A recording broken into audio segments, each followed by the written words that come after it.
Et nous recevons ce soir Chafia Mantelecheta, bonsoir. Bonsoir Khaled. Vous êtes député de la communauté algérienne établie à l'étranger et du député du parti l'UFDS. Voilà. Alors, on dit que la riposte s'organise aujourd'hui. Est-ce que vraiment les Algériens de France et de l'étranger sont en colère? Est-ce qu'ils considèrent être lésés aujourd'hui? Ah, ils sont effectivement très en colère. Ils sont d'autant plus en colère qu'ils ont l'impression qu'on insulte leur intelligence, d'une part, mais aussi qu'on insulte toute leur histoire, toute leur ascendance, tout ce qui a fait qu'aujourd'hui, ils sont des binationaux. Et ils se sentent véritablement méprisés par cet article 51. En tous les cas, par celui qui l'a rédigé. Ahmadou Yahya. Monsieur Yahya, en l'occurrence, puisque c'est lui qui le défend bec et ongle, et on l'a vu dans sa dernière sortie. Alors, il faut préciser à ceux qui ne le savent pas, l'article 51, voilà ce qu'il dit. L'égal accès aux fonctions et aux emplois au sein de l'État est garanti à tous les citoyens sans autre condition que celle fixée par la loi. La nationalité algérienne exclusive est requise pour l'accès aux hautes responsabilités de l'État et aux fonctions politiques. Quelques jours après cela, le président de la République a apporté un rectificatif. Est-ce qu'on peut lui accorder le bénéfice du doute? Est-ce que ça change un peu les choses, Chafia Mantelecheta? Pas quelques jours, hein, le jour même de la validation en Conseil des ministres, c'est-à-dire à peu près 3 ou 4 heures après le Conseil des ministres, il y a eu effectivement une dépêche de l'APS indiquant qu'une source présidentielle précisait qu'a priori, le président de la République n'était pas tout à fait d'accord avec cet article 51 tel qu'il était libellé et qu'il demandait l'élargissement de cet article 51. Par ailleurs, on se rend compte que le directeur de cabinet du président de la République est aussi M. Yahya, qui prend sa casquette de chef de parti du RND, mais qui quand même prend la parole de son bureau de la présidence, donc c'est quand même assez paradoxal, dit que non, cet article 51 doit rester dans l'État, et en l'occurrence donne des arguments aux militants du RND pour défendre cet article 51. Je voudrais préciser que quand même M. Yahya est assez constant dans cette phobie qu'il a des binationaux. Pour quelle raison? Puisque déjà en 2011, quand il était Premier ministre et qu'on préparait la loi électorale, dans l'avant-projet de loi électorale, il y avait stipulé dans un article qui était à l'époque l'article 82, qu'effectivement les binationaux devaient justifier, enfin ne pouvaient pas accéder aux fonctions politiques. Il y a eu un débat au Parlement et cet article 82 n'a pas été retenu. Sauf qu'aujourd'hui, il n'y a pas de débat au Parlement pour la Constitution.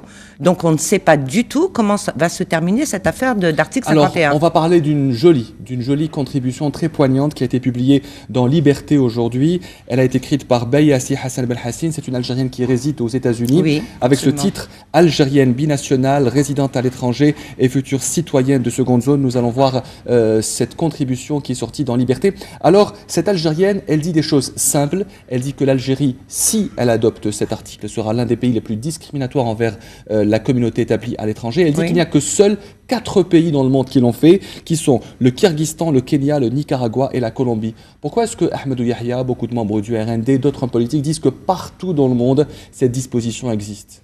C'est de l'escroquerie intellectuelle et de l'escroquerie politique. Je pense que, quand je disais tout à l'heure qu'on insultait l'intelligence de la communauté, je pense que M. Yahya insulte également l'intelligence des Algériens.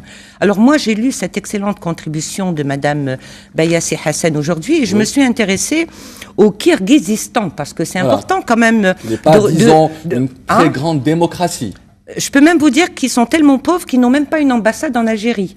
Donc on va ressembler quand même au Kyrgyzstan, qui est un pays d'Asie centrale, un des pays les plus pauvres d'Asie centrale, où il y a 5 millions d'habitants et qui, je vous dis, n'ont même pas d'ambassade en Algérie, mais qui par contre dans leur constitution stipulent, et je ne sais même pas s'ils ont des binationaux d'ailleurs, stipulent que les binationaux ne peuvent pas accéder aux hautes fonctions à responsabilité et aux fonctions politiques.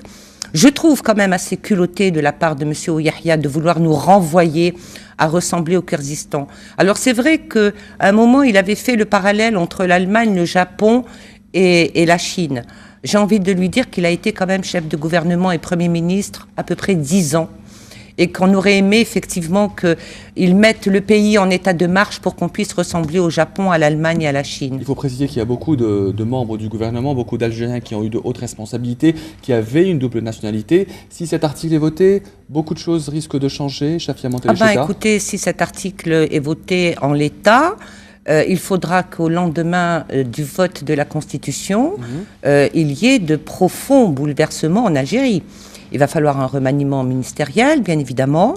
Il va falloir dissoudre l'Assemblée nationale, puisque nous sommes des députés, pour certains d'entre nous, et particulièrement moi-même. Vous-même, vous êtes binationale, mais vous êtes députée algérienne. Si cet article est voté, vous ne pourriez pas être députée. Voilà, donc il va falloir dissoudre l'Assemblée nationale pour renvoyer les députés binationaux qui représentent quand même les Algériens à l'étranger. On représente donc vraiment des citoyens spécifiques, ceux qui sont désormais des sous-citoyens avec l'article 51. Donc en tant que sous-citoyenne, indigène de la République indépendante algérienne, je ne pourrai plus, bien évidemment, exercer le mandat de député. Mais il faudra aussi qu'il y ait un grand bouleversement dans les grandes institutions de l'État. Je pense au Conseil économique et social. Monsieur Babès a vécu très longtemps au Canada et tout le monde sait qu'il suffit de vivre 3 ans au Canada pour avoir la citoyenneté canadienne. M. Babès qui a probablement la nationalité canadienne. Certainement, et des tas d'autres. Et au contraire, c'est une richesse. Oui. Moi, je le considère comme une richesse. Mais a priori, M. Ouyahia veut se recroqueviller sur lui-même, ce qui est d'ailleurs l'apanage des hommes d'État faibles. Alors, le vote aura lieu entre le 10 et le 15 février au Parlement, les deux chambres réunies. Est-ce qu'on peut s'attendre à un vote serré ou est-ce qu'il ne faut pas trop rêver ? Écoutez, le secrétaire général du FLN, qui a la majorité à l'Assemblée nationale... Et contre cet article. Et aussi au Sénat, et contre l'article 51. Donc on peut quand même espérer qu'avec ce ralliement, qui est un poids et de force, et qui revient justement à la question de l'histoire, parce que j'ai vraiment compris que le FLN ne voulait pas qu'on revisite l'histoire et n'a pas oublié que la Fédération FLN de France a participé à la guerre de libération et que nous, les binationaux, et je prends un exemple que je connais bien, c'est le mien, nous sommes binationaux parce que nos parents sont allés porter le fer sur le territoire français. Donc le FLN ne l'oublie pas. Maintenant, est-ce que le président de la République va justement et le Conseil constitutionnel vont considérer que cet article 51... Ma dernière question, que peut-on attendre du Conseil constitutionnel? Peut-il rendre anticonstitutionnel cet article? Ou est-ce qu'il ne faut pas trop espérer de la part de l'institution de M. Medelsi? Il est déjà anticonstitutionnel, l'article 51, parce qu'il crée 2 sortes de citoyens algériens, alors que l'article 29 dit que tous les Algériens sont égaux en droit et en devoir. Donc, de fait, et il y a déjà des juristes et des constitutionnels qui se sont exprimés dans la presse et qui ont clairement dit que l'article 51 était anticonstitutionnel. Donc je pense que c'est la dernière porte de sortie, en tous les cas, pour faire que cet article 51 disparaisse de la Constitution. Merci, Chafia Mantelé-Cheta, d'avoir répondu à nos questions. Vous êtes député UFDS représentant la communauté algérienne à l'étranger.